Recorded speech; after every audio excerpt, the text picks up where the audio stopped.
Siz bize hep ama hep yemek yapın diyorsunuz. Evet. Neden bilmiyorum. Ve ben Cihan'a bunu her söylediğimde Cihan da bana diyor ki profiterol yap. Şu anda masayı kayıt siliyorum. altındasın ve her şey göreceksiniz. Tabağın, çanağın hiçbir şey yerinde bilmiyor. Ama... Cihan çocuk istiyor fakat Ebru istemiyor. Allah Çocuk Allah. demişken arkadaşlar. Yurt dışına çıkacak mısınız tekrardan?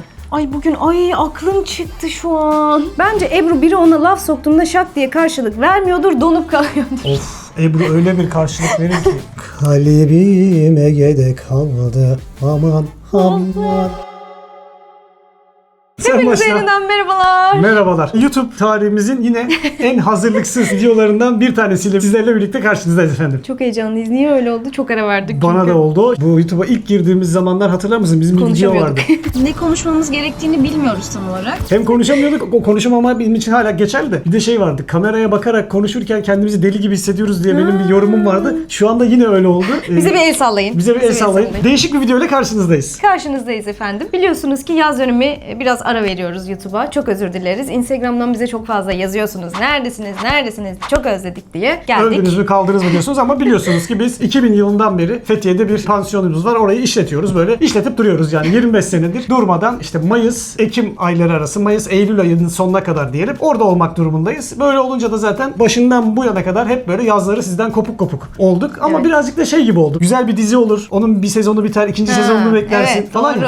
ya. Öyle bir durumumuz da var. Onlar da İster yazın istemez. ara veriyor. Bu arada şunu da söyleyeyim, ondan sonra başlayalım istersen. Tekrardan çok teşekkür ediyoruz. Bu sene de bizi otelde yalnız bırakmadınız arkadaşlar. Eksik olmayın. Sağ olun, var olun. Birçoğunuz da geldiniz, tanıştık, oturduk, sohbetler ettik. Teşekkür ederim. Burada yeri gelmişken bir kez daha bunu söyleyerek videomuza başlayalım istedim. Çok teşekkür ederiz. Biz normalde Eylül ayında çıkarız diye düşünüyorduk ama havalar hala çok sıcak. Bir de otelde işler bitmediği için muhtemelen bu biraz Ekim'e sarkacak. O yüzden dedik ki ne yapalım? Siz bize hep ama hep yemek yapın diyorsunuz. Evet. Neden bilmiyorum. Ve ben Cihan'a bunu her söylediğimde Cihan da bana diyor ki profiterol yap. Her seferinde. Çünkü Cihan profiterolü çok seviyor. Ben de dedim ki ben profiterol yapmayı bilmiyorum. Sen yap. O da tamam dedi. Bu evde 2 senedir oturuyoruz arkadaşlar. İlk defa bu evde bir şey yapacak ve onu da kayıt Nasıl ilk altına defa? alacağız.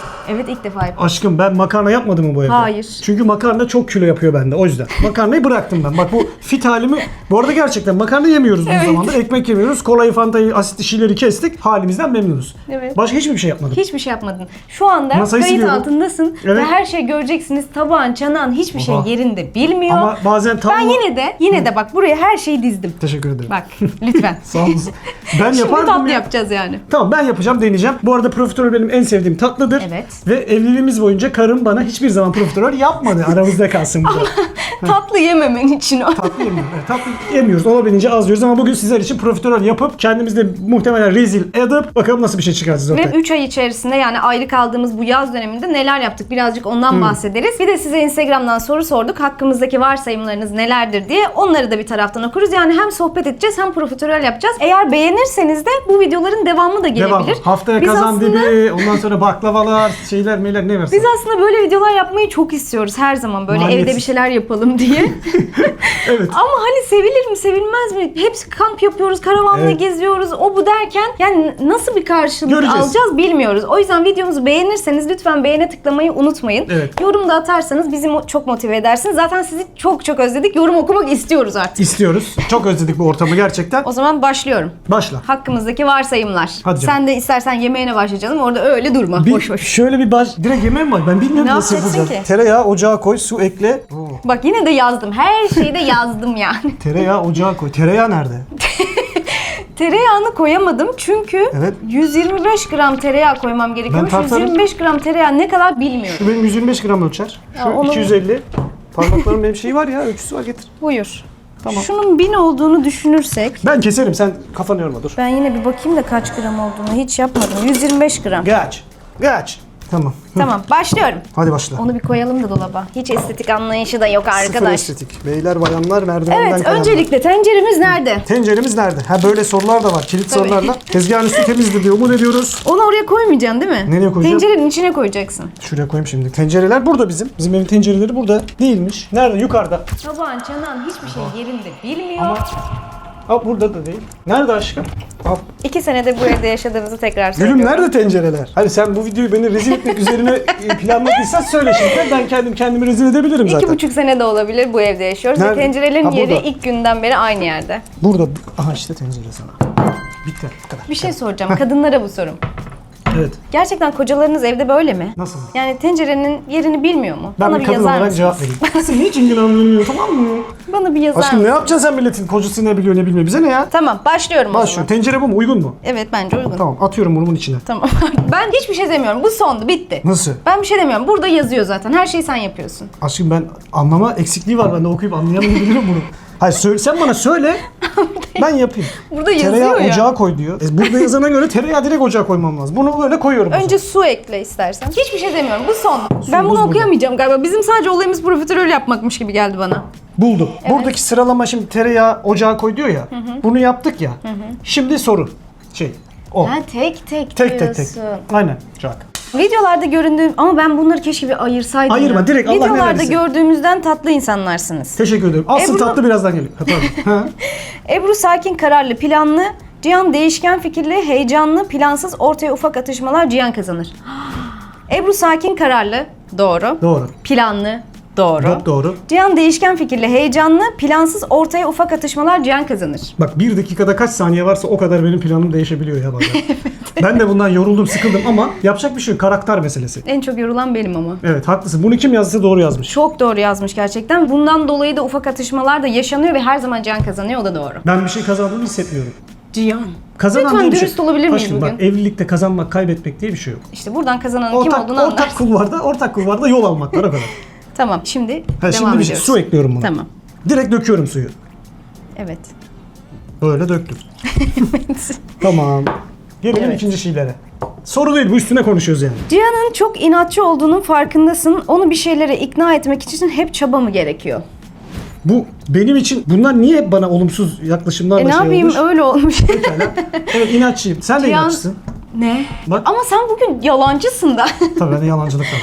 Hayır yalancı değilim inatçıyım. Onu kabul ediyorum. Evet tamam. inatçısın, ben inatçı değilim. Ama sen de inatçısın işte. Cihan bana bir şey örnek göster söyle. Ya sende ne var biliyor musun böyle? Benden daha iyi bir Türkçe ve diksiyona sahipsin. Hayır. Böyle güzel kelimelerle hoşlayıp peşleyip böyle olguları bana oradan iteleyebiliyorsun. Bunun adı inat olmuyor ama tatlı dil oluyor.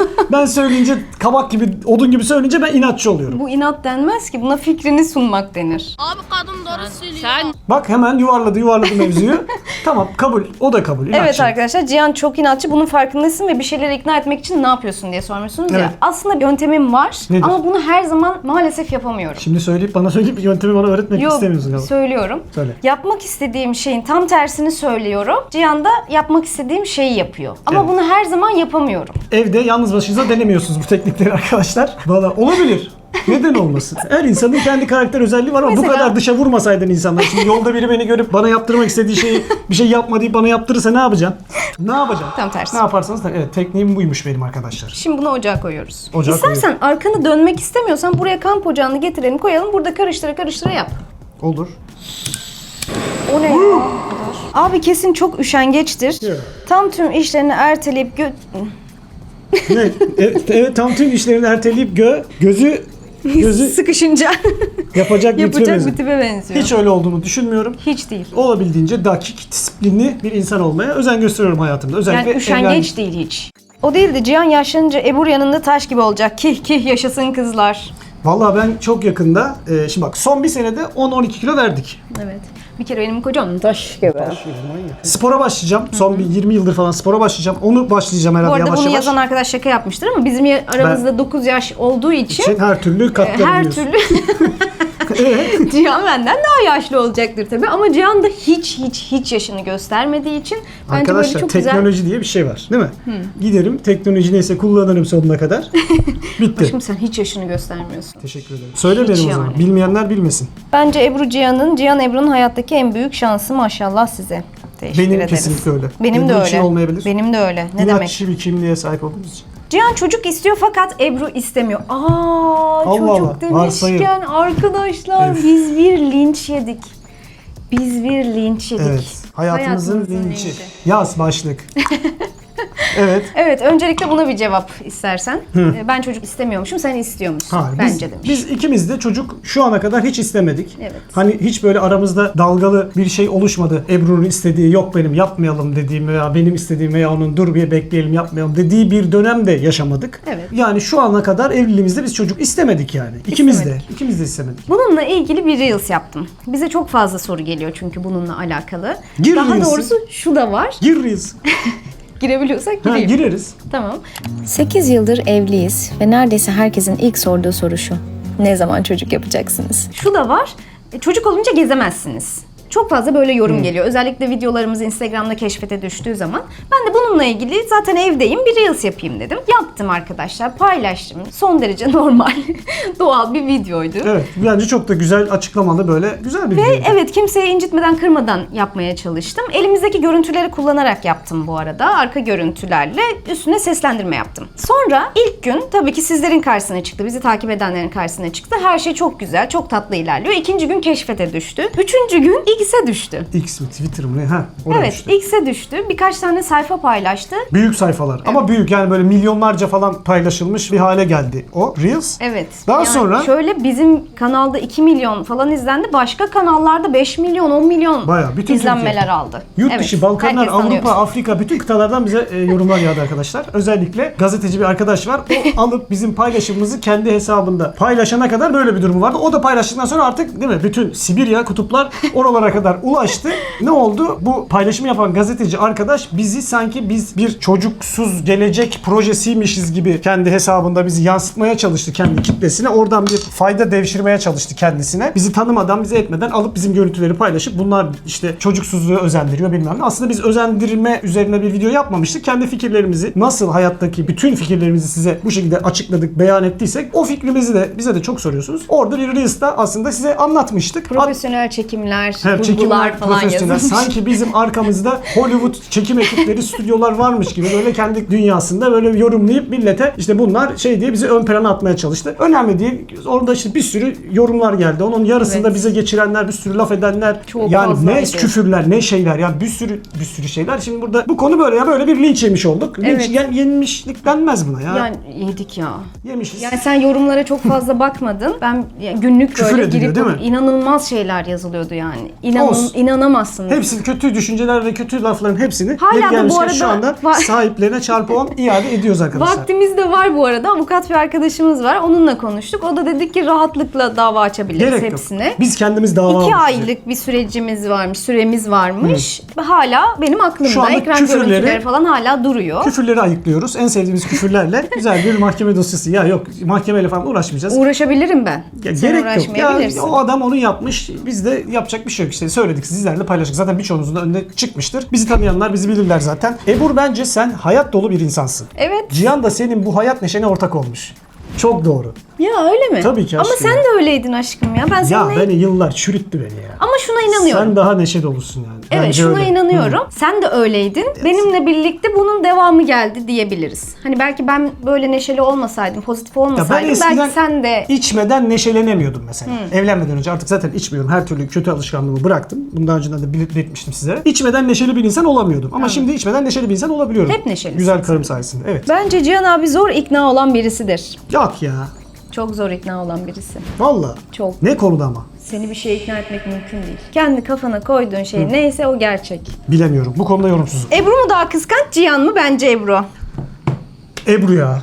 Galiba. Ebru kıskanç. Gerçekten kıskanç Ebru ama öyle çok kıskanç diyemem. Öyle bir söyledin Ha, ki çok yani. kıskanç değil ama kıskanç Hiç abi kıskanç normal. değilim bence. Hani Yani- aramızda bir kıskanç varsa o ben olabilirim. Çok değilsin ama yok. Ama değilim, yok canım. Ebru bence evin reisi sensin. Sensin Cihan kral. senin onayın olmadan hiçbir şey yapmıyordur reis Ebru. Cihan senin köpeğin olsun. Herkes bana çok, Ben karımın çok üstüme onayı gelmiş. olmadan gerçekten hani bir şey yapmıyorum ya. Vallahi hele ekonomik konularda mesela. Vallahi ben, Ama ben de bir şey yapmıyorum bu arada. Evin reisi falan değilim. Bence ortak bir reisliğimiz var. vallahi ben Ben de ekonomik sana sormadan hiçbir şey yapmıyorum. yorumlamalarda- Sen de bana sormadan yapıyorsun. Evet, ben Ebru'ya çok güveniyorum. Benim kafam hiç basmıyor. Ben evlenmeden önce sıfırın altında olduğum için evlendikten sonra Ebru'ya tamamen bıraktım kendimi o konularda ve onun o Birlikte ne karar derse alıyoruz işte ya. bu kadar da mütefasıdır kendisi. Birlikte karar alıyoruz. Ama hani ticari anlamda bir tık daha iyi Yatırım tavsiyesi değildir tabii ki onu da söyleyelim. Bu bayağı şey oldu. Ne kıvamına gelecek? Başka biri hayatınıza karıştığında Cihan abi sakin, Ebru abla agresif. Ocaktan al 10-15 dakika bekle diyor. Yeter mi? Oldu mu? Oldu galiba. Kulak kıvamına geldi, Tamam, kulak oldu. memesi. Ocaktan alabilirsin onu. Alıyorum ocaktan. Evet, başka biri hayatımıza karıştığında Evet. sen daha sakin, ben daha agresif biri. Başka oluyormuş. biri bizim hayatımıza karışmıyor ya. Karışamaz. Bizim hayatımıza ikimizden başka Karışmıyor. kimse yok. Ben bu karışamaz. İyi karışamazlar. Bence sen çadır, ateş, yemek vesaire tüm işleri üstlenensin. Cihan bu esnada arka planda gülücük. Hayır, ona da bir açıklık getirelim. Şimdi kamplarda videolarımızda yansıttığımız bizim Ebru daha çok iş yapıyor gibi gözüküyor ama öyle gözüküyor.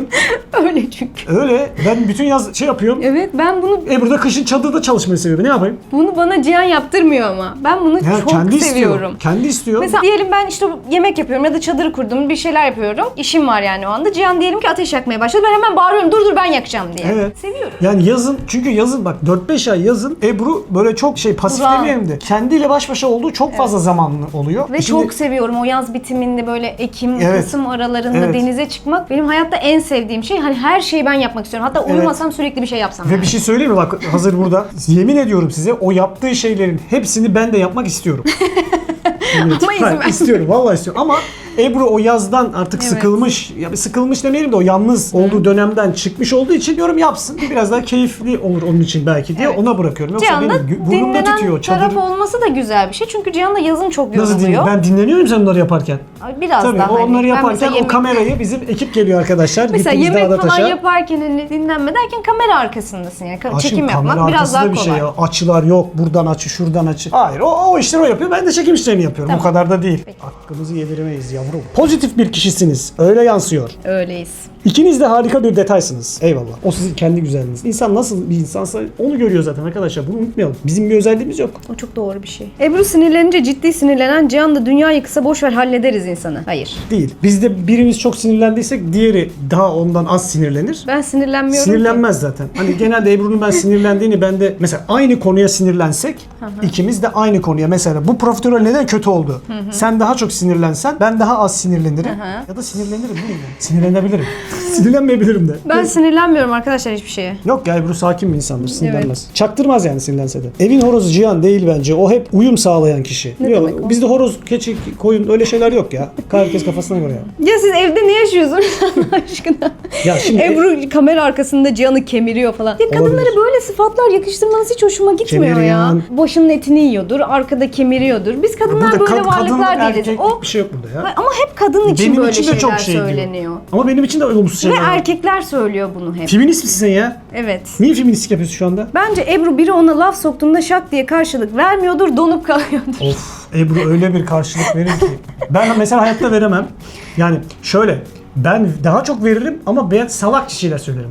Aman ya, hiç akılsızca aptalca bir şey. Ama Ebru öyle bir koyar ki lafı 2 gün çıkaracağım diye adam onu uğraşır yani. Öyle bir şey hatırlıyor musun? Hatırlamıyorum öyle umut ediyorum yani. Hayır öylesin sen aşkım. Ya Ebru çok zekice laf koyar koyması gerektiği yerde ama genelde koymaz. Onu da Evet. biliyorum. Ama o sabrı taştı ve lafı koyduğu zaman siz yakınlarda poliklinik falan bakıyordunuz ya öyle oluyor. Ama bunu çok sık yaşamıyoruz çünkü Hayır. yani öyle bir muhatap olacağımız, bana laf sokacak biri yok yani benim Öyle biri de hayatımda. anasının karnından doğmadı.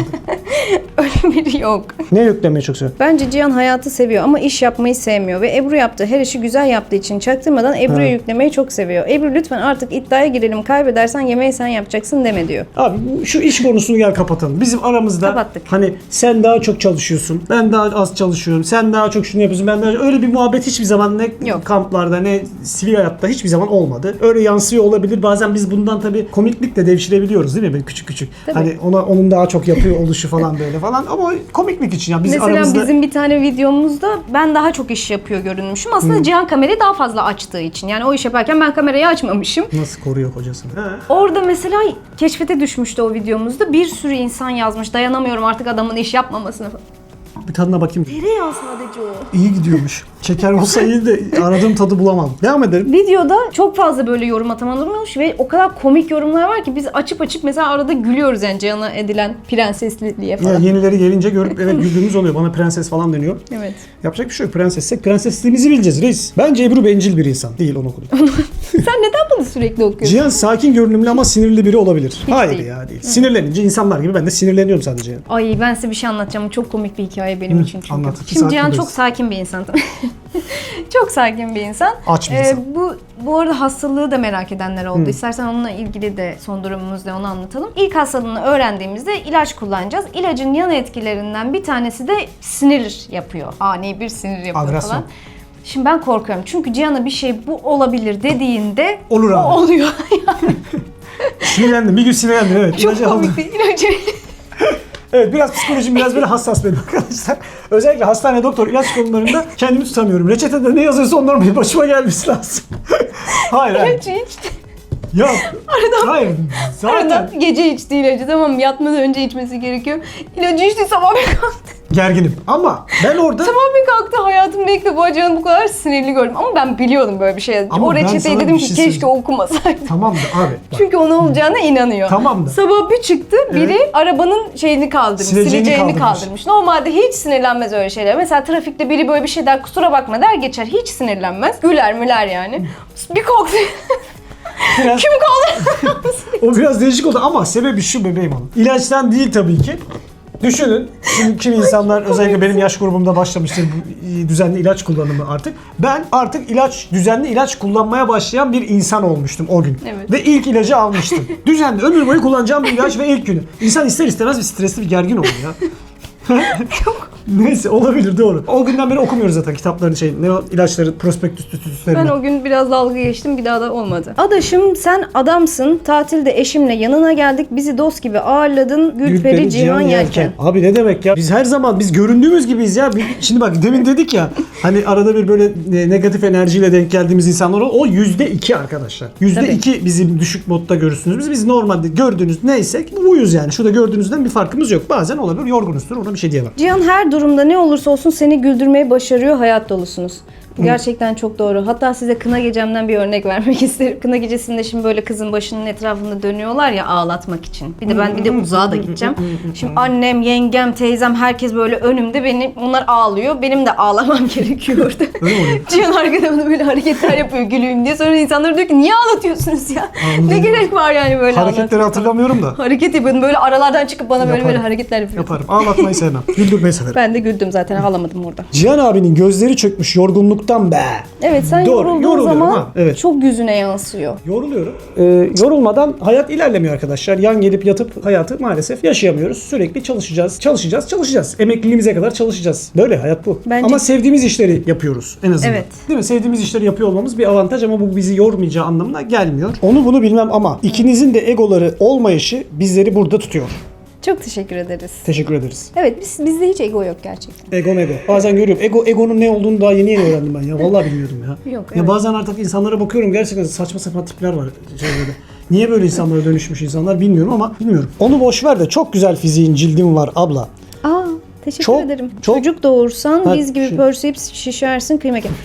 Kendine sakın bir daha böyle şeyler söyleme. Kendi asla bunu yapmıyorsun. Hiç, sen- Ve ayrıca şeker kullanımını azaltıyorsun. Olabildiğince. Çocuk Bizim- doğurmuşsun, onu karnında taşımışsın, sonra onu yaparsın? emzirmişsin, kendine pörsümüş, şişersin. Asla. Sakın böyle şeyler söyleme. Öyle bir şey yok arkadaşlar. Fazla şeker tüketimi var. Bak Evet, söyleyeyim bu size. arada cildime ve fiziğime nasıl bakıyorum? Ivır zıvır, abur cubur hiçbir şey yemiyorum. Bu kadar. Evet, yemiyor. Mesela cipsmiş, ne o bisküvit, kraker tarzı, şekerli, asitli. 2 Bak- öğün yiyorum. Evet, hiçbirini Geç kullanmıyorum. yemiyorum. Evet. Bunun kaynağı bunu her zaman söylüyorum. Her fırsat bulunca söylüyorum. Lütfen şeker, un, tuz bu üçünü olabildiğince aza indirin arkadaşlar. O sırada Bak, bu sadece bir öyle deneme amaçlı Bu arada yaptığımız bir şey. arkadaşlar hani zayıf olduğum için aman yiyeyim ne güzel zayıfım Çok demiyorum. Herhalde bir 15 senedir 47 kilodayım. Onu korumak için sürekli bir çabam da Diyeti var. var. Hayatı diyet. Güzel. Bence Ebru biraz asabi sanki. Cihan da daha çok alttan alıyor gibi duruyor. Yok ya bizim ilişkimizde öyle kesin net bir şey. Onun asabi olduğu zamanlar olabilir. Yok ya bizim asabi hiç- olduğumuz zaman hiç diye bir yok şey yok. ya, Varsa hiç benim yok. vardır. Ben dışarıdan öyle göründüğümü biliyorum ama. Evet asabi görünüyor ama soğuk göründüğü için asabi Öyle görünüyor. Bazen mesela o anda sıcak göründüğümüz. Bazı insanların yüzü böyle bir güleçtir. Bildiniz mi onu? Yani nasıl olur bilmiyorum. güldürek. Gülmese bile böyle bir sevimli gelir. Benim öyle bir yüz ifadem yok galiba. Hayatın sillesini yememiş bir şey. Sanırım ondan şey dolayı. ifadesi. Normalde Yüz ifadesi. sıcak olduğumu düşündüğümde bile insanlar bazen benim soğuk ve mesafeli olduğumu düşünüyor ama aslında öyle değilim. İçim öyle değil. Yüzüm öyle. Evet. Katı Agresif suratlı. durduğumu Ceberrut sanıyorlar suratlı mesela. kendisi. Sert sanıyorlar beni. Hiç değilim. İyi. Ya lisede falan çok olay yaşamış bu. Arkadaşlarını çeteleşme yapmışlar lisede. Biraz çetelik Milleti vardı. dövmüş. Ondan sonra öyle kalmış, yapışmış kalmış. Cihan o kadar doğal ki. Ama eski hali yok. Senin için kırmamak için buralarda gibi. Yok ya. Bu bizim öyle bir şey yok arkadaşlar. Ben Ebru için buralarda değilim. Ben çok özledim mesela şu anda. Son 5 aydır oteldeyiz. O kadar çok özledim ki geçelim kamerada bir şeyler yapalım. Sizlerle bir şeyler paylaşalım. Ben de çok özledim. İstersen buna devam edebilirsin. Edelim, buna devam edelim. Hadi. Ne yapıyoruz şimdi? Burada yazıyor. Ocaktan al. Hamur Hamur soğuyunca soğuyunca- yumurtaları ekle. Tek tek ekle ha. Çift çift kıramaz mı mesela? Böyle tek tek ekliyorum. Evet. Ya Allah. Önce karıştırıyorsun onu. Ha, tek tek derken bunu demek istiyor. Evet. İstersen bunun içine atabilirsin tekrar. Bunu hemen atayım. Ya da şunun içine de atabilirsin. Evet. Çok iyi yumurta kırıyorum ya bugün.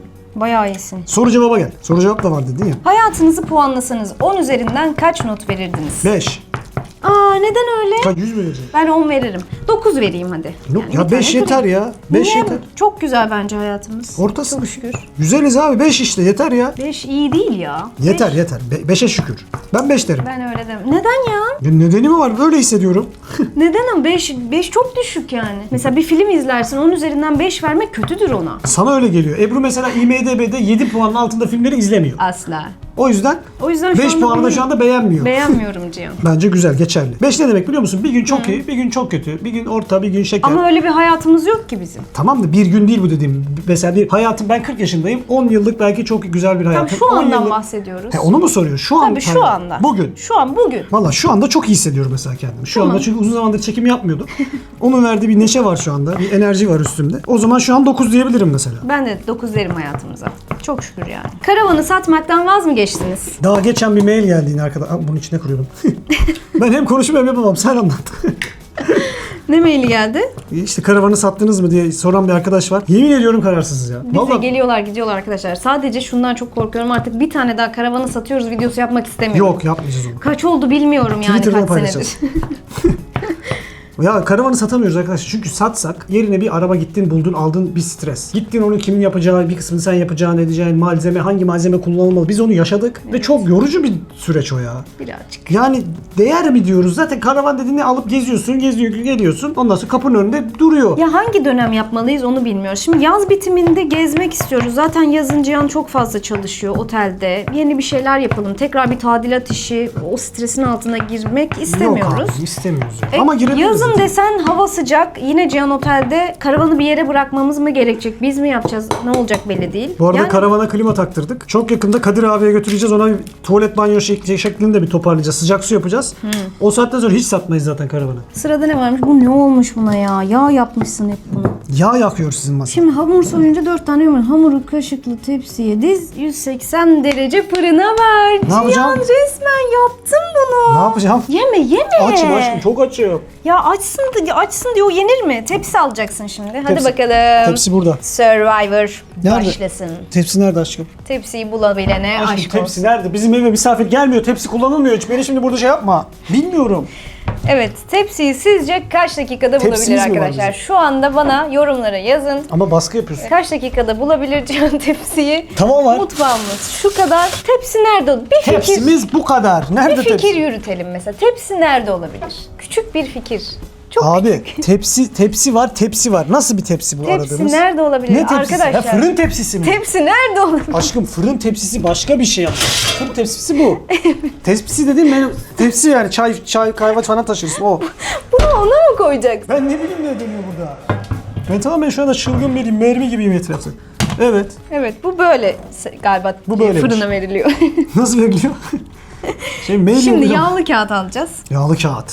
Gitgide zorlaşıyor. Aşkım onları versen. Bak videoda yer kalmadı ya. Şurada orada. Şu sağdaki. Bu. Evet. Onun bir tanesini alabilirsin. Tamam. Yağlı Bunu kağıt. açık mı bırakacağım? Kapatayım. Evet yağlı kağıdı Onu aldım. buraya dizin. Böyle Yok nasıl? tam tersi. Nasıl yani? Yağlı kağıt tarafı lazım.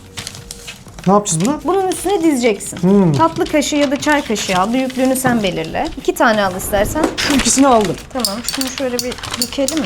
Lütfen. Vay be profiterol yapacağız ilk defa. Evet en sevdiğin tatlıyı sen yapıyorsun. Seviyorum. İnanılmaz. Yemiyorum ha. Yediğimiz yok bak. En son nerede Allah bilir. Antalya'da demişizdir. Aylar önce. Ama işte burnumuzda da tütüyor. Yemiyoruz ama yapacağız bak. Bu çöp bu. Gitti. Ne yapıyoruz aşkım şimdi? Böyle. Evet ama o sanki büyük gibi geldi bana. Ben büyük severim. Şöyle daha büyüğü o zaman. Şu mu? Dene Yine işte boy boy. Bu olmadı ya.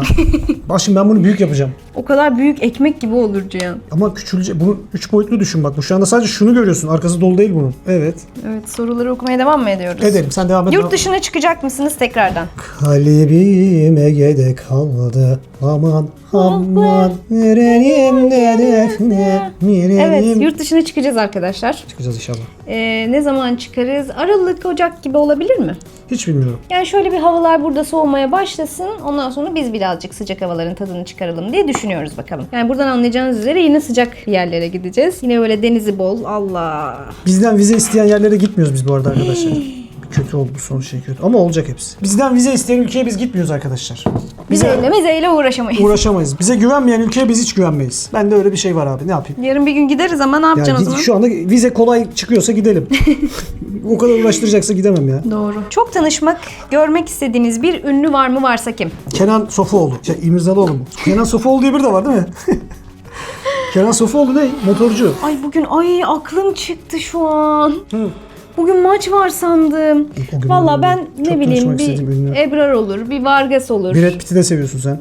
Şimdi o kadar ileri gitmeyeyim dedim. Tanışabilme ihtimalim olan insanlardan. Niye? Brad Pitt'li yok mu? Yok. Niye geliyorlar? Angelina Jolie ile Fethiye'ye geliyorlar tekrar evle. Ben seni götüreyim yanlarına aşkım. Kim olabilir başka? Kıvanç Tatlıtuğ'u gördüm. Onu gördük. Gizli fotoğrafını çekerken bizi yakaladı. Yakalandık orada kötü bir bakış attı bana. Adanalı Normalde bakış attı. gerçekten tam bir Adanalı gibiydi. Sert baktı bize. Ama Çok haklı. sert baktı. Haklıydı. Ama ben onu nasıl oldu biliyor musunuz? Ben şimdi Kıvanç Tatlıtuğ direkt arkamızda oturuyor. Kıvanç Tatlıtuğ eşi. O çocuğun Çağatay Ulusoy. O çocuğun dediğim herkesin hayran olduğu çocuğa. O çocuk demem. Çağatay tanımıyorum. Ulusoy. Orada işte sevgisi. Birileri daha. Yani masayı görmeniz lazım. Bizim tam arkamızdaki masada oturuyorlar. Biz de hani böyle sanmasınlar bunlar kalbur üstü acayip yerlere gidiyor gibi. Bizi bir arkadaşlar o mekanın arkadaşı orada garson bizimkileri davet ediyor. Biz de gibi onlar da bizi davet etti. Hatta bugün geliyorlar İstanbul'dan. Evet. Onların Oradan yanına çıkıp biz de işte. gittik. O esnada gördük Kıvanç Tatlıtuğ'u. Yoksa Kıvanç Tatlıtuğ'la Evet. aynı mekanı kovalama gibi bir şeyimiz yok. Biz kendi Zaten profiterimizi- normalde de olamaz herhalde yani. Çok Ne olamaz? pahalı bir yerdi. Ya olur canım Öyle istese olur da yerlere- ne oraya... Normalde tercihimiz değil yani o kadar pahalı yere gidip de yemek Yok yemek abi. sırf orada ünlülerle oturabilmek için falan öyle Ha, o insanlar başka. değiliz. Sosyete ortamıydı yani biraz. Evet. Ondan Neyse sonra tam arkamızda oturuyor. Ben de Kıvanç'ı beğenirim yani. Oyunculuğunu falan da çok severim. ailecek çok beğeniriz. Bir fotoğrafını çekeyim dedim. Hani şey yapacağım, kızlara fotoğraf atacağım. Bakın Kıvanç'la yan yana oturuyoruz diye. Cihan'a dedim ki Cihan'cığım seni çekeceğim. Arkanda Kıvanç'la görünüyor, o da görünsün. Hani ben seni çekeceğim ama dedim. Öyle adama şak diye telefonunu tutmayayım diye. Cihan da beni anlamış ki biraz eğil Kıvanç'ın fotoğrafını çekeceğim. Ben bir eğildim. Tam telefonumu çıkardım, Cihan böyle yaptı. Çağ. Kıvanç da burada. Kıvanç şey... Biz böyle Kıvanç'la göz göze gel. Cyclops. Kıvanç dediğim Kıvanç Tatlıtuğ arkadaşlar. X-Men bakışı Böyle yaptı. bana böyle baktı. Sert baktı. O anda var ya yer yarılsa da yerin içine girsem diye bekledim. Ama o şey de var. Masada bir gerginlik de vardı sanki. Ya onların şimdi gibi. adam oraya gelmiş. Tabii. Magazinden ondan bundan uzak diye. Tamam da elindeki telefonla masanda karşıda oturan arkadaşını çekerken. Ayıp Neyse. bir şey. Ayıp Ayıp çok bir şey. ayıp. Evet başka? Sen ne güzel yaptın ya burayı Cihan. İşte beni bir rahat bıraksan ben neler çıkarıyorum. Vay. balkondan satış Burada ne yapacağım olacak çok merak ediyorum ya. Biraz yayvan oldu ama. Yayvanlıyız. Aa bunu açmamız lazım Cihan. Aç. Sizin de fırının içi böyle mi? Şöyle mi yani fırının içi? Böyle dolu mu? İrili ufaklı ağzınızda apayrı bir tatlar fırtınası yaşatacak bir profiterol tarifiyle yine karşınızda. Nasıl bir şey işte. gelecek çok merak ediyorum. Atıyorum. Evet. Hazır mıyız? Son bir defa bak. Buraya koyuyorum. Ortaya da koyabilirsin. Ortaya koyuyorum ben. Hak geçmesin şöyle. Yakayım mı altına? Evet. Bu kadar. Sonra süt. Süt. Bunu kendim yorumlayabiliyor muyum? Şu anda ben Tabii. kremasını mı yapıyorum bunu? Evet harikasın. Ama yanıyor şu an. Ha döküyorum direkt. Evet. Hepsini. Evet. Ben sana ona göre ayarladım. Ne de güzel şık şık şeyler koymuşum değil mi? Aşkım ellerine sağlık. Un. Döküyorum direkt. Döküyorum. Dök. Tamam, inşaat işi gibi işte ya. Sonra şeker. Hepsi. Bu çok ya. Aşkım, Değil bu şeker aslında. çok ya. Değil o kadar. Kahverengi şeker yok Ama mu? şöyle düşün. Yok. Ne? Şöyle düşün. Bu şekerden şimdi oradan 2-3 tane yiyeceksin. Ne zaman? İlk Genel. etapta mı? Atıyorum hepsini. Evet. Çok ama neyse. Evet. Yumurta. Kırıp atıyorum yine sarısını içine. Ne yumurta kırdık bugün ya. Evet. Muhallebi kaynayınca muhallebi. Karıştırıyorsun. Bu muhallebi olacak. Aa, İçine muhallebi. sıktığım bu. Muhallebi buna mı dönüyor? Nasıl karıştıracağım? Nasıl yapacağım? Şöyle mi? Nasıl yapacağım? Ne böyle mi? Ben şey miyim? Fritöz müyüm ya? Böyle miyim? Ne yapacağım? Sigara isteyeceğim. Öyle mi? Bilemedim. Ben orada blender'ı taklit ediyordum. Çok komiksin ya. Makinaların... Elin yanmasın. Şunu eline geçir Ver istersen. al. bakayım ver. Ha, elim iyi benim. Yanmaz değil mi? Yanmaz benim. Yanmaz şey değilim ya. Tamam. Verdim boşa gitmesin. Tamam mı? Buna takma. Buna bak akşam. Tamam ya dalga geçmesene. Bu da yanıyor. Ya çok komik. Bu da yanıyor aşkım. Benim de yanıyor ya. Tamam. Tamam devam. Sonra Tamam, devam. hadi Sen bana dalga geçmeye gelmişsin. 10 yıl sonra kendinizi nerede görüyorsunuz? Muhtemelen evde film izliyoruz. İlim bilim film İrfan Yurdu. Nerede görüyoruz 10 yıl sonra kendimizi? Valla ben 10 yıl sonra kendimi Türkiye'de görmek istiyorum. Ben de. Özellikle şu son yıllarda Türkiye'de görmek istiyorum kendimi. Başka da bir isteğim yok ya. Valla onu istiyorum. Yıllar geçse de ilişkinizi nasıl böyle taze tutabiliyorsunuz? Tazele. Vallahi ben her geçen gün Cihan'ı daha fazla seviyorum.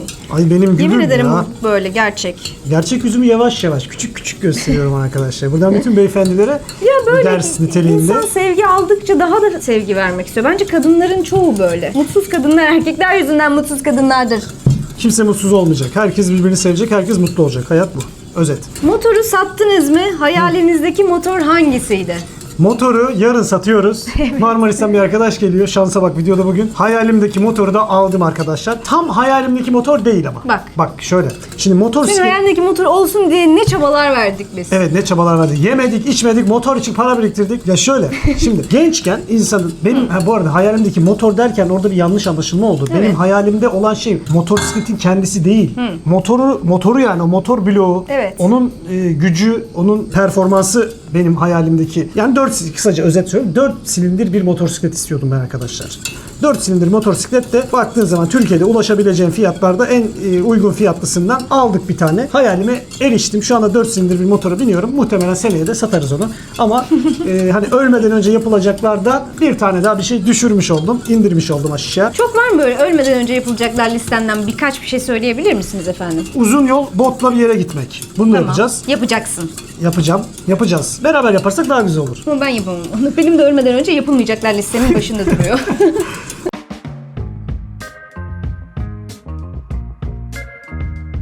Bakın İpin ucunu neler kaçırmayın. yaptı Cihan, neler yaptı bakın. Gel. Bir şey söyleyeyim mi? Hani bir pastaneden aldığım bir de çok şekerli tadı veriyor. Bunda o da yok. Evet bak. o da yok.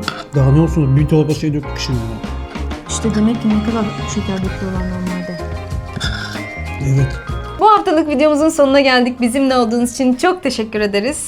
5 senedir mi, 6 senedir mi, 7 senedir. 8 sene olsun Biz gel. ne O kadar zamandır gittik. YouTube'dayız? Çok. 7-8 sene oldu ya. 7 senedir falan evet. İlk defa böyle bir video yaptık. Evet. Umarız ki beğenmişsinizdir. Beğendiyseniz beğene tıklamayı lütfen unutmayın. Yorumlara mutlaka bir şeyler yazın. Nasılsınız bile yazabilirsiniz. Çünkü siz çok özledik. Orada biraz sohbet edelim. Evet. Hatta bütün yorumlara dönmeye çalışacağım ben. İnşallah döneceğiz. Bir süre daha belki sizlerle olamayız ama bu maksimum olsa Ekim'in başına kadar olacaktır. 1-2 hafta daha. 1-2 hafta maksimum işte Ekim'in başı diyelim.